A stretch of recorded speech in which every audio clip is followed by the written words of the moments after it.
Ladies and gentlemen, boys and girls, and children of all ages, from Eric Lima Shenanigans of 1977, it's time for another edition of Big Beefy's Boston Ballers Beat, where we talk Boston sports as highlights from the Red Sox, Celtics, Bruins, and New England Patriots. Acquisitions or trades or call-ups or whatever it has to do with Boston sports or sports all over the country. And now here is the man that will bring you the sports reports himself, the master of sports shenanigans, Eric M. Lima. Thank you very much, Mr. Announcer, sir. Well, hello there, everyone. Welcome to yet another episode of Eric Lima Shenanigans of 1977, episode 2266 of the show, 2266, that's right. And I'm going to make up for something last night. I was supposed to be part of a baseball roundup that was started by David St. Dennis, a.k.a. Network 3000. Due to me be part of Rant and Rave and went longer than expected, I wasn't able to show up. So my apologies goes out to David St. Dennis and Joey Acacia. I know you guys want to hear from me and to the panelists over at the baseball roundup. My apologies to all of you. And I am hoping to, so I'm going to make it up for you in this manner of style. That would be Big Beefy East Boston Ballers Beat, episode number 14. Just finished watching Game 1 of the day-night doubleheader between the Boston Red Sox and the Baltimore Orioles. And what a game it was. I just loved it. I love it when things like this happen, and it's just so surreal. So let's look into this, okay? And oh, good Lord have mercy, Lord have mercy. And let's talk about let's go from last. We're going to talk about the Red Sox games from last Thursday. As you know, okay, we're going for the 6th. All right. As you know, the Tigers did beat the Red Sox in the game on the road. The Red Sox came home to Fenway. Against the Braves. The Braves beat them 4-2 in last week's game, Friday's game, and then the Red Sox won it on Saturday, on the 17th. This past Saturday, the Red Sox won it on a walk-off home run by Rafael Devers for 7-6 wins, and then the Braves paid them back with a 10-run 10-4.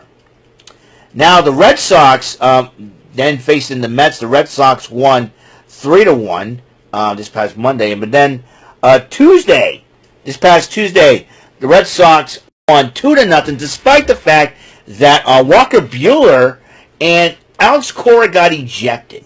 Now, Walker Buehler was doing fine until he hit a batter, and then same Lindor, and then Lindor stole second.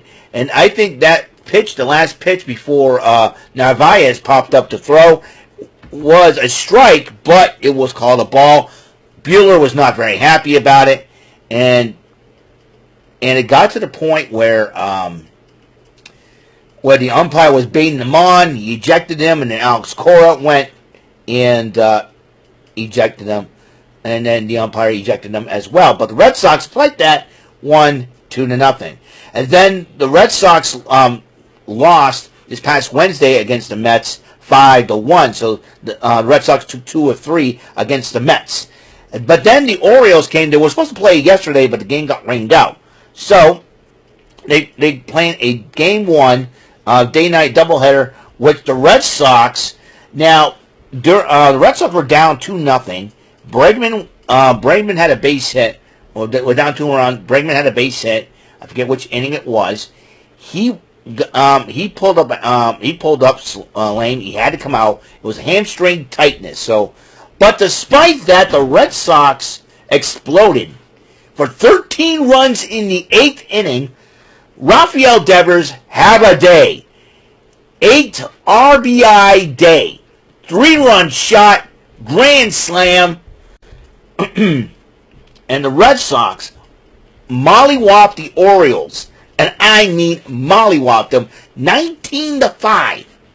I'm not kidding you, kids. Ladies and gentlemen, boys and girls, 19-5. The Red Sox mollywopped the Orioles. The Orioles used to be one of the toughest teams in baseball in recent time. Until Brandon Hyde got fired, until I don't know what in the heck happened. But one thing's for sure. I cannot, and I just cannot, Red Sox, I mean, Rev Snyder exploded with a 3-run shot. Rafael Devers had an 8 RBI day. The Red Sox put up 13 runs in the 8th inning. I was like, I said to myself, if Rafael Devers hits a grand slam, with the bases of the Lord for him, if Rafael Devers hits a grand slam, just say, forget the 9th inning, have the Orioles wait the white flag, lay down on the ground in the dugout, with a white flag, and say, hey, we surrender. That's it. Don't bring him up. Don't. We got a position player playing. And I don't know, Abraham Toro got to save that. 19-5 is a mollywhopping. Unbelievable. So hopefully the Red Sox can continue that kind of onslaught tonight in Game 2 of the Twin Bill, and then we got another game tomorrow at 4:10 in the afternoon, and then another at another at 1:35. Memorial Day weekend. How you want to kick off? You want to know how you're going to kick off Memorial Day weekend? Just watch the Red Sox mollywhop the Orioles 19-5. Come on. You think that was crazy enough, dude? I'm telling you, it's insane.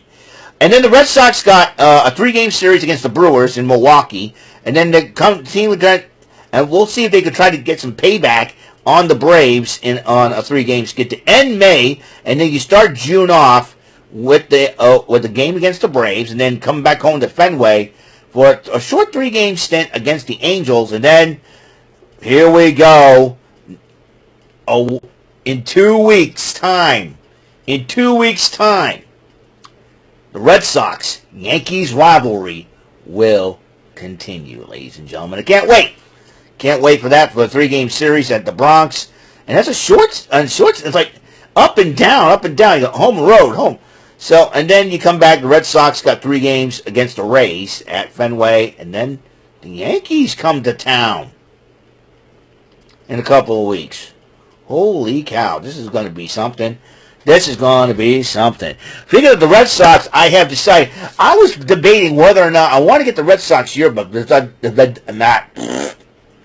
want to debate whether or not do I want to get it online or go to make a trip to Swansea and get it at the Newsbreak, because we used to have a Newsbreak here in New Bedford, but unfortunately it closed down. So we had to go to the one in Swansea if you want your magazines and stuff. And usually they sell the Red Sox yearbook there.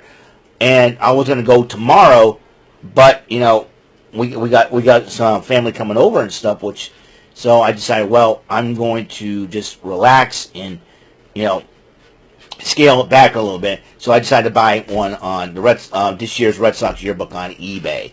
And I decided to do so because it could come into a couple of weeks, in 3 weeks and something like that. So we'll see what happens. And I'm just really excited about. So I decided to do that instead. So cause I don't want to be traveling all the way. But 195 is already full of crap as far as construction and everything else is concerned. So I was like, I don't want to take that chance there. I mean, what's there anymore? I mean, the Swansea Mall's gone. The Emerald Square Mall's basically on life support at this point. Providence Place, full of construction all over the place, and I don't know how the heck you're going to get inside and how the heck you're going to get out. You know what I mean? So, you can forget that idea. So, but we're not done yet, because we're going to talk a little bit about sports outside. As you know, obviously the Celtics losing Jason Tatum for the rest of the season, the playoffs, and possibly next year. Unfortunately, torn Achilles, but he had successful surgery on it, so he's going to have to rest up on that. So the Celtics have an uncertain future next season, as they were eliminated by the Knicks. Knicks and Pacers in the NBA Eastern Conference Finals. Let me just I always go with my trusty phone, of course. NBA playoffs, and it'll be the conference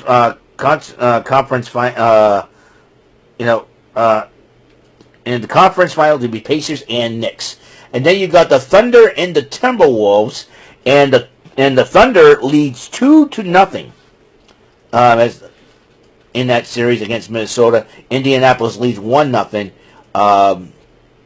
in that series over the Knicks. Now, Indy won at a great time, at a time, not a great time, but a time of togetherness for Indiana, because the Indianapolis sporting community lost a legendary owner of the Indianapolis coach. Jim Irsay passed away at age 65. So condolences and prayers to the Irsay family.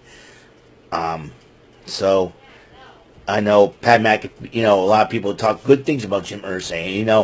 Irsay was trying to get after the Patriots and all that. I get it, but despite that, he did a lot of good things for people, and it helped a whale fly or something like that. I don't know. Pat McAfee, go to the Pat McAfee show on YouTube. He'll tell the story about that. So condolences and prayers. Well, I like to see the Pacers win it, because I want to see them win their first NBA title, and I want to see them win it for Jim Irsay. I think that would be really, really cool. Meanwhile, the NHL playoffs. So the Final Four there. The Final Four there for the NHL playoffs. I'm going to go right now, as the Edmonton Oilers go up against the Dallas Stars in the Western Conference Finals. Dallas Stars lead the series 1-0 there. And meanwhile, the Carolina Hurricanes and the Florida Panthers are in the Eastern Conference Finals, and there the the defending Stanley Cup champs, the Florida Panthers, lead 2-0. And I'll tell you one thing, I think the additional Brad Marchand, former Bruin, by the way, is really going to help the Panthers really get on a roll here. So I'm hoping that will be the case. As far as the Patriots go, the New England Patriots go, I know they're selling their offseason, trying to get their ducks in a row and see what they can do, to get prepared themselves for this upcoming football season in August, September. So, but we're well ways from that. But however, I want to thank everybody for tuning in, and again, my apologies to Joey Acacia, David St. Dennis, and the rest of the baseball rundown crew, and not showing up last night to give my report on the Red Sox. I figured I'd do it here for my Big Beefy Boston Ballers beat, and so that way you guys will know what the heck has been going on. So I figured I'd do that for you guys. I want to thank you guys for tuning in.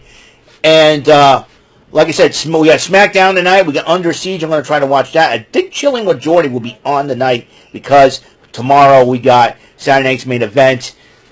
Tomorrow night. We're going to have a live reaction to that. And then we got a double pay-per-view happening Sunday as well. Memorial Day weekend. All sorts of fun. So I will see you guys later. You guys have a wonderful, blessed day. And until next episode comes rolling around, Mr. Announcer, take us home. That is all for today's episode of the show. This is Mr. Announcer speaking for Eric Lima Shenanigans of 1977. A Big Beefy E and do it for Bob Saget production, and in association with a Raving Bull for 3000 Telepictures and Distribution. Thank you for watching another episode of Eric Lima Shenanigans of 1977. See you later on the next episode of the show. Goodbye for now.